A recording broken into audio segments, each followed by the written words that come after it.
Hi, this is Naresh Kumar. Welcome back maths Naresh ఈ class. ఇవాళ engineering first year semester 2కి సంబంధించిన M2లోని differential equations and vector calculus అనే పేపర్ టైటిల్ నుంచి యూనిట్ 1కి సంబంధించిన నాట్ అండ్ ఎగ్జాక్ట్ Dలో సెకండ్ మెథడ్ హోమోజీనియస్ మెథడ్ దానికి సంబంధించిన ప్రాబ్లమ్ని డిస్కస్ చేద్దాం. అయితే first method inspection method. Okay, yes. మరి ఇప్పుడు ఇది హోమోజీనియస్ ఈక్వేషన్ అని ఎట్లా గుర్తుపట్టాలి అంటే ఎంలో ఉన్న టర్మ్స్ అన్నిటికీ ఎన్లో ఉన్న టర్మ్స్ అన్నిటికీ పవర్ సేమ్గా ఉండాలి. ఓకే, ఆర్తో మల్టిప్లై చేయండి. ఆర్ థీటా స్క్వేర్, థీటాకి పవర్ 2, ఇక్కడ 1, సో 3 అనమాట. Plus R into R square R cube, అంటే ఎంలో ఉన్న ప్రతి ఒక్క టర్మ్కి పవర్ ఏముంది? 3 ఉంది. మరి ఎన్లో ఉన్న ప్రతి ఒక్క టర్మ్ ఇదంతా ఎన్ అనుకున్నాం. సో థీటా క్యూబ్ ప్లస్ ఇక్కడ మైనస్ మల్టిప్లై చేస్తే మీరు ప్లస్ మైనస్ అవుద్ది. 2r స్క్వేర్ ఇంటూ థీటా, మళ్ళీ ఇక్కడ 3, ఇక్కడ 3. ఎంలో ఉన్న టర్మ్స్ అన్నిటికీ ఎన్లో ఉన్న టర్మ్స్ అన్నిటికీ పవర్ సేమ్, కాబట్టి దీన్ని హోమోజీనియస్ ఈక్వేషన్ అని చెప్పచ్చు. ఓకే, సరే, మనం ఇప్పుడు చెక్ చేస్తాము. ఫస్ట్ వర్కింగ్ రూల్ ఒక 2 నిమిషాలు చెప్తాను చూడండి.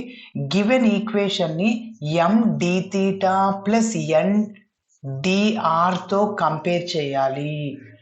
గుర్తుపెట్టుకోండి, మన ప్రాబ్లంలో ఎక్స్ వై వేరియబుల్స్ ఉన్నప్పుడు హోమోజీనియస్ అయినప్పుడు ఎం డిఎక్స్ ప్లస్ ఎన్ డివైతో కంపేర్ చేస్తాం. ఓకే, మనం ఇక్కడ ఆర్ కామ థీటాలో ఉంది కాబట్టి ఎం డి థీటా ప్లస్ ఎన్ డిఆర్ దాంతో కంపేర్ చేయాలి. ఓకే, సరే, మరి ఎంఎన్ వాల్యూస్ని కనుక్కుంటాం. ఫస్ట్ ఎంఎన్ని కనుక్కుంటాం. ఫస్ట్ డిఫరెన్స్ చెప్తున్నా. అక్కడ ఎక్స్ వై వేరియబుల్స్ ఉన్నప్పుడు ఎంని వైతో పార్షియల్ డిఫరెన్షియేటింగ్ చేస్తాం, ఎన్ని ఎక్స్తో పార్షియల్ డిఫరెన్షియేటింగ్ చేస్తాం. అలా చేసిన తర్వాత ఆ రెండు నాట్ ఈక్వల్ వస్తుంది. రెండు ఈక్వల్ కాదు, therefore given equation is not an exact D. Yes, ఇప్పుడు ఇక దేంతో పార్షియల్ డెరివేటివ్ చేయాలి? Do M by do Y కదా ఇంతకు ముందు వై, సో ఇక్కడ do M by do R. ఓకేనా, ఎక్స్ ప్లేస్లో ఏంటి? థీటా అని గుర్తుపెట్టుకోండి, వై ప్లేస్లో ఆర్. ఓకే, నెక్స్ట్ మళ్ళీ ఎన్ని అక్కడ ఎక్స్తో చేసాము. ఓకేనా, సో ఎక్స్ ఇప్పుడు థీటాతో పార్షియల్ డెరివేటివ్ చేయాలి. రెండు నాట్ ఈక్వల్ అవుతాయి, కాబట్టి హోమోజీనియస్ ఈక్వేషన్ అని మనం నెక్స్ట్ ఐడెంటిఫై చేయాలి. ఓకేనా, not equal to this is not an exact D. మరి హోమోజీనియస్ని ఐడెంటిఫై చేసేసాము, ఐఎఫ్ని కనుక్కోవాలి. నాట్ అండ్ ఎగ్జాక్ట్ని కూడా ఎగ్జాక్ట్ లాగా మార్చచ్చు బై యూజింగ్ ఐఎఫ్. మరి ఐఎఫ్కి ఫార్ములా గుర్తుపెట్టుకోండి, హోమోజీనియస్ ఈక్వేషన్ కదా, సో డినామినేటర్లో ప్లస్ వస్తుంది ఎం. యాక్చువల్గా ఇక్కడైతే 1/mx ప్లస్ ఎన్వై, ఇక్కడ ఏంటి హోమోజీనియస్ అంటే ఇక్కడ ప్లస్, ఇట్లా గుర్తుపెట్టుకోండి. హైడ్రోజన్ అనుకోండి, పాజిటివ్ ఛార్జ్ ఉంది అని అట్లా గుర్తుపెట్టుకోండి. ఓకే, సో హోమోజీనియస్ అన్నప్పుడు హెచ్ ప్లస్. నెక్స్ట్ మెథడ్ 3 ఏంటంటే y into F of X Y DX plus X into G of X Y DY. ఇలా ఉన్నప్పుడు అప్పుడు ఐఎఫ్ని కనుక్కోవడానికి ఫార్ములా -1/mx మైనస్ వస్తుంది, కాబట్టి హోమోజీనియస్కి ప్లస్ అని గుర్తుపెట్టుకోండి, కన్ఫ్యూజ్ అవ్వకుండా. అయితే అక్కడ ఎక్స్ సార్, ఇక్కడ ఏంటి? ఎక్స్ బదులు ఏంటి? ఆర్, ఎంఆర్ ప్లస్ ఎన్. అక్కడ ఆర్ అయిపోయింది కాబట్టి ఇంకా అక్కడ ఏం చేసాం? వై అంటే ఇక్కడ ఎవరు? వై అంటే ఇక్కడ ఎంఎక్స్ ప్లస్ ఎన్వై కదా, ఎంఎక్స్. సార్ ఇక్కడ ఎక్స్ అంటే ఎంత? థీటా అని, ఎం థీటా ప్లస్ ఎన్ఆర్. ఓకేనా, కాబట్టి అక్కడ ఎంఎక్స్ ప్లస్ ఎన్వై, ఇక్కడ ఏంటి? ఎం థీటా ప్లస్ ఎన్ఆర్. ఓకే, సరే, ఇప్పుడు ఇలా వచ్చిన వాల్యూ అనేది నాట్ ఈక్వల్ టు 0 అవుతుంది. 0 రాకూడదు, ఎందుకు? Something by 0 we get infinity, 1/0 రాకూడదు అనమాట. కాబట్టి ఆల్వేస్ ఐఎఫ్ అనేది 1/m థీటా ప్లస్ ఎన్ఆర్ ఇట్లా కనుక్కునేటప్పుడు ఈ వాల్యూ ఖచ్చితంగా 0 రాకూడదు. ఎస్, ఇలా వచ్చిన ఐఎఫ్ని మనము మళ్ళీ ఇచ్చిన ఈక్వేషన్తో మల్టిప్లై చేసేస్తాం. మళ్ళీ మనము m1 d theta plus n1 డిఆర్తో కంపేర్ చేస్తాము. m1 ఆర్తో n1 థీటాతో డెరివేటివ్ చేస్తే రెండు ఈక్వల్ వచ్చేస్తాయి. అప్పుడు సొల్యూషన్ని ఫైండ్ అవుట్ చేస్తాం. ఓకేనా, మరి చూడండి, స్టెప్ బై స్టెప్ చేస్తాను. గివెన్ ఈక్వేషన్ ఈస్, మల్టిప్లై చేయండి ఆర్తో, so r theta square plus are cube into d theta minus of theta cube plus 2r square into theta dr is equal to 0. ఇప్పుడు దీనికి ఒక నంబర్ ఇచ్చేస్తున్నాను 1. Okay, so compare చేస్తున్నాను. Comparing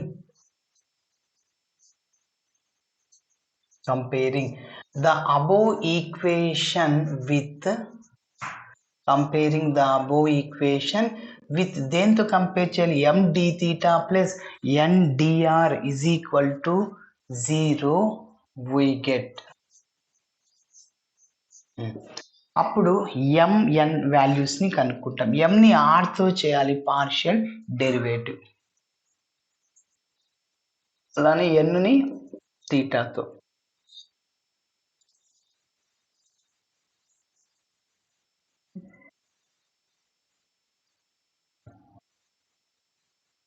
okay, so m అంటే d theta coefficient, దాన్ని m అని చెప్పచ్చు. So m is equal to r into theta square plus r cube. అదే విధంగా n అంటే మైనస్ ఆఫ్ ఉంది, theta cube plus 2r square into theta. Yes, ఇప్పుడు m ని నేను యాక్చువల్గా ఇంతకుముందు y తో పార్షియల్ డెరివేటివ్ చేసేవాళ్ళం, ఇప్పుడు r తో పార్షియల్ డెరివేటివ్ చేయాలి. Doe m by do r, ఆర్తో చేస్తున్నప్పుడు తీటాని అట్లనే పెట్టేయాలి. Okay, theta constant. సో ఇక్కడ తీటా స్క్వేర్ పక్కన పెట్టండి, ఆర్కి డిఫరెన్షియేషన్ 1, సో కాబట్టి 1 ఇంటూ తీటా స్క్వేర్ అంటే తీటా స్క్వేర్. మళ్ళీ ఇక్కడ ఆర్ క్యూబ్ ఉంది, సపరేట్గా ఉంది కాబట్టి డెరివేటివ్ చేయండి. ఎక్స్ క్యూబ్ 3x స్క్వేర్ ఎలానో ఆర్ క్యూబ్కి 3r స్క్వేర్ అలా. Okay, next do N by do theta, ఇంతకుముందు ఎక్స్ ఇప్పుడు తీటా. ఓకే, సో ఇప్పుడు తీటాతో మనం పార్షియల్ డెరివేటివ్ చేయాలి. తీటా ఉన్నప్పుడు మాత్రమే చేయాలి. ఆర్ ఉంటే ఆర్ తీటా రెండు మల్టిప్లైర్లో ఉంటే తీటాని చేసి ఆర్ అట్లానే రాయాలి. ఎస్, తీటా ఉంది మైనస్ 3 తీటా స్క్వేర్, తీటా క్యూబ్కి derivative. Minus into plus minus అవుతుంది, నువ్వు తీటాతో చేయాలి. తీటాకి డెరివేటివ్ 1, సో 2r స్క్వేర్ అలానే రాయాలి. ఓకేనా? ఎస్, ఇప్పుడు ఈ రెండు నాట్ ఈక్వలే కదా, so therefore dou m by dou r is not equal to dou n by dou theta. Therefore, given equation is not an exact DE. Therefore, given equation is not an exact DE. అయితే మరి ఏ method అని fix చేసాం? Homogeneous equation.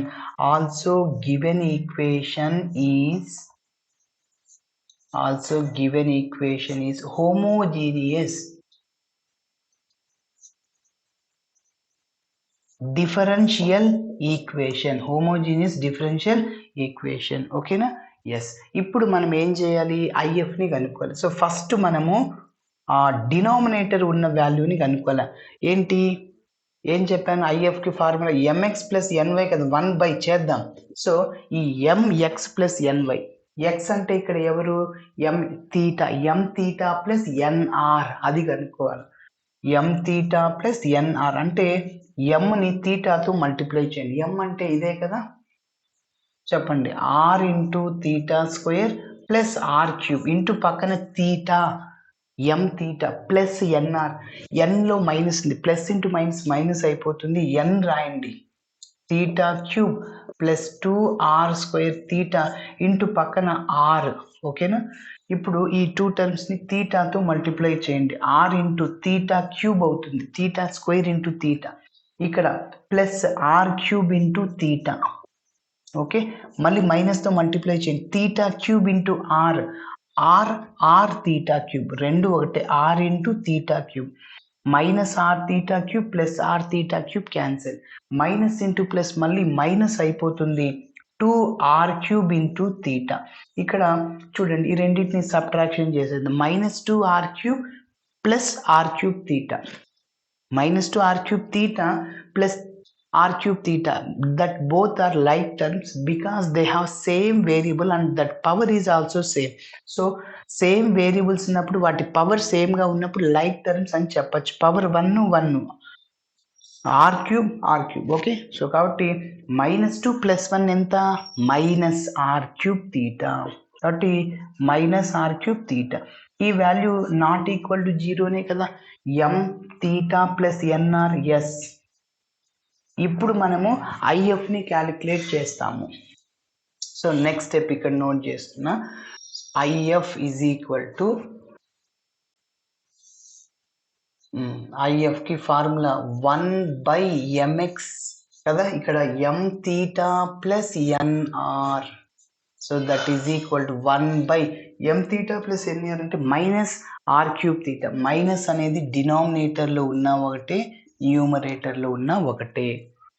Okay, ఇప్పుడు ఇలా వచ్చిన ఐఎఫ్ని number 1తో multiply చేస్తాం. Not and ఎగ్జాక్ట్గా మారుస్తాం. ఎవరి వల్ల అంటే ఐఎఫ్ వల్లనే. ఓకే, కాబట్టి ఐఎఫ్ని జాగ్రత్తగా చేయాలి.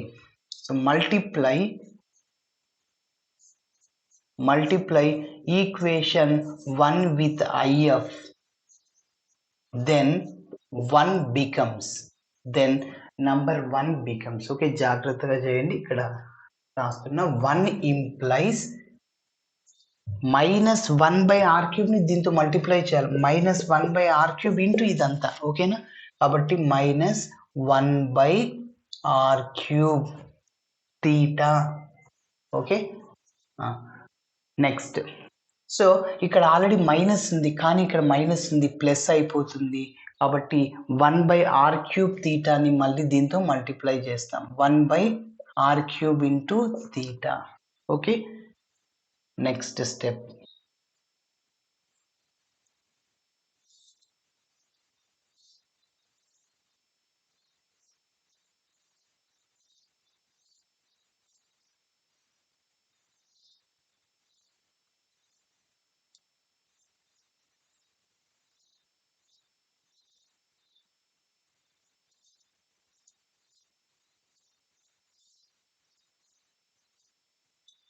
ఓకే, సో ఇప్పుడు ఇక్కడ ప్రతి ఒక్క టర్మ్ని -1/r³ తీటాతో మల్టిప్లై చేయండి. మైనస్తో మల్టిప్లై చేయండి.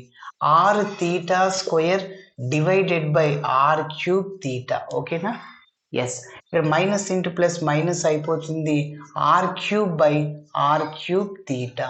Okay, into d theta plus theta cube divided by r³ theta plus 2r² theta by r³ theta into dr which is equal to 0.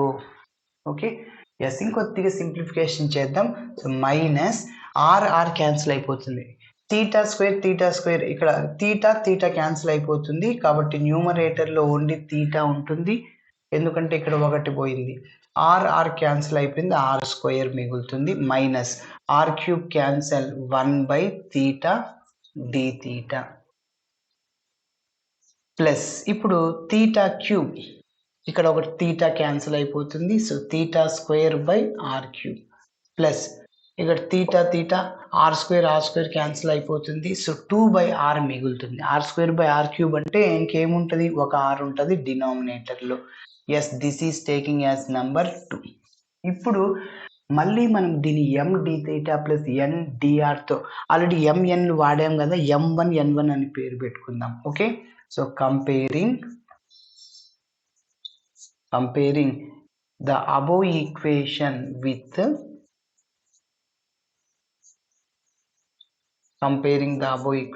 with m1 d theta plus n1 dr is equal to 0 we get. అప్పుడు ఏమవుతుందో చూద్దాం. So ఇక్కడ m1 అంటే ఇదంతా, n1 అంటే ఇదంతా, dr coefficient minus theta by r² -1/తీటా. n1 అంటే theta square by r³ plus 2/r. Yes, మీకు చెప్పాను partial derivative. So doe m1 by doe r, ఆర్తో చేయమన్నాను. Doe m1 by doe y m dx plus n dy, కాబట్టి ఆర్తో చేయాలి. Doe m1 by doe r, ఆర్తో చేస్తున్నప్పుడు తీటాని పక్కన పెట్టుకోండి, మైనస్ తీటా పక్కన పెట్టండి. ఓకే, మైనస్ తీటా పక్కన పెట్టేసాను. 1/r² కి డిఫరెన్షియేషన్ -2/r³ 1/x² కి డిఫరెన్షియేషన్ -2/x³ చూడండి ఎలా వచ్చింది సార్ అంటే 1 ఇక్కడ x² అనుకోండి 1/x² డిఫరెన్షియేషన్. సో మీకు ఆ ఫార్ములా గుర్తు లేకుంటే x⁻−2 రాయొచ్చు 1/x². d/dx of x⁻n formula n into n అంటే -2 ఇంటూ x⁻n−1 అంటే -2 -1 అంటే -2x⁻−3 అంటే -2/x³ అనమాట. అక్కడ వేరియబుల్ x కాబట్టి నేను x రాసా, ఇక్కడ r కాబట్టి r. ఓకే, ఎస్ కాబట్టి -θ అవుట్ సైడ్ లో రాశాను. 1/r² కి డిఫరెన్షియేషన్ -2/r³. ఓకేనా, ఇక్కడ θ సపరేట్గా ఉంది, దాని value 0. So ∂m1/∂r which is equal to 2θ/r³. Okay, yes ఇప్పుడు n1ని నేను మళ్ళీ థీటాతో పార్షియల్ డెరివేటివ్ చేయాలి. ఇక్కడ θ² కి డెరివేటివ్ 2θ/r³, అది కాన్స్టెంట్, అది అట్లనే రాసే మల్టిప్లైర్లో ఉంది. ఈ 2/r అవసరమా, దాని వాల్యూ అవసరం లేదు, ఎందుకంటే r ఉంది, r సపరేట్గా ఉన్నప్పుడు దాని వాల్యూ 0 కాబట్టి ఈ రెండు ఈక్వల్ వచ్చేసాయి. Therefore ∂m1/∂y is equal to ∂n1/∂x. కాబట్టి నంబర్ 2 అనేది ఎగ్జాక్ట్ అయిపోయింది. ఓకేనా, సో ఎగ్జాక్ట్ అయినప్పుడు సొల్యూషన్ రాసేస్తే మన ప్రాబ్లం కంప్లీట్ అవుతుంది.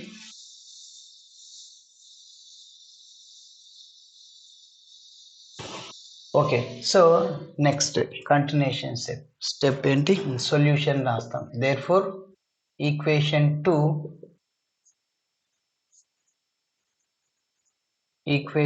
2 is an exact DE. Is an exact D. మరి ఎగ్జాక్ట్ అయినప్పుడు సొల్యూషన్ ని ఫైండ్ అవుట్ చేద్దాం. Solution to equation 2 is formula integral m అక్కడ dx. చూడండి, దీంతో కంపేర్ చేసుకోండి. మోస్ట్లీ మనం థీటాతో చేయడం తక్కువ ప్రాబ్లమ్స్. ఇది ఒక్కటి గుర్తుపెట్టుకోండి, ఇది తెలుసు మీకు, mdx + ndy mdθ + ndr compare చేసుకోండి. Okay, so integral m dx, ఇక్కడ m కాదు కాబట్టి m1, అక్కడ dx, ఇక్కడ dθ. ఫార్ములా సొల్యూషన్ రాస్తున్నా, ఇంటెగ్రల్ m1 dθ. అక్కడ y కాన్స్టెంట్, ఇక్కడ ఎవరు కాన్స్టెంట్, y ప్లస్ ఏముంది r. So r is constant అని రాయాలి. Next plus integral terms in capital N n1, ఇక్కడ కూడా n1, నాట్ ఇన్వాల్వింగ్ x, ఇప్పుడు థీట, నాట్ ఇన్వాల్వింగ్ థీటా ఇంటూ ఇంతకుముందు ఏంటి dy, ఇప్పుడు y ప్లస్లో r అనమాట, dr is equal to c. Not involving x into dy రాస్తాం కదా, అదే విధంగా అనమాట. ఓకే, చూడండి, ఇంటెగ్రల్ m1 dθ, m1 అంటే ఇదంతా రాయండి, -θ/r² -1/θ dθ plus terms in n1 not involving theta terms ఉండకూడదు, n1లో థీటా ఉంది, ఇది తీసుకోవద్దు, ఇది సపరేట్గా ఉంది, థీటా లేని టర్మ్. ఇక 2 కాన్స్టెంట్కి 1/r dr is equal to c అంటే ఇంటిగ్రేషన్ చేసిన తర్వాత కాన్స్టెంట్ని యాడ్ చేస్తాం. ఓకే, సో ఇప్పుడు ఇక్కడ r అనేది కాన్స్టెంట్ అని చెప్పాను, మైనస్ కూడా కాన్స్టెంట్, 1/r² థీటా dθ. ప్రతి ఒక్క టర్మ్ని ఇంటిగ్రేషన్తోనూ అలానే dθని మల్టిప్లై చేయండి. సో మైనస్ ఇక్కడ థీటా అట్లనే రాసేస్తున్నా, 1/θ dθ plus 2 into 1/r dr is equal to c. Integral x dx x²/2. So integral xn +1/n+1 థీటాకి ఇంటిగ్రేషన్ θ²/2. ఓకే, -1/θ డైరెక్ట్గా ఫార్ములా రాసేద్దాం. ఇంటెగ్రల్ 1/x log x అవుతుంది అంటే log θ plus 2 integral 1/r log r అయిపోతుంది, is equal to c. ఓకేనా, so ఇక్కడ వరకు రాస్తే సరిపోద్ది. ఫస్ట్ పాజిటివ్ టర్మ్ రాస్తున్నా, so 2 log r minus log θ minus θ² /2r². So is equal to okay. So ఇలా చేయాలి. Okay. Thanks for watching my video. నచ్చితే ఖచ్చితంగా మీ ఫ్రెండ్స్ కూడా షేర్ చేయండి. బాయ్.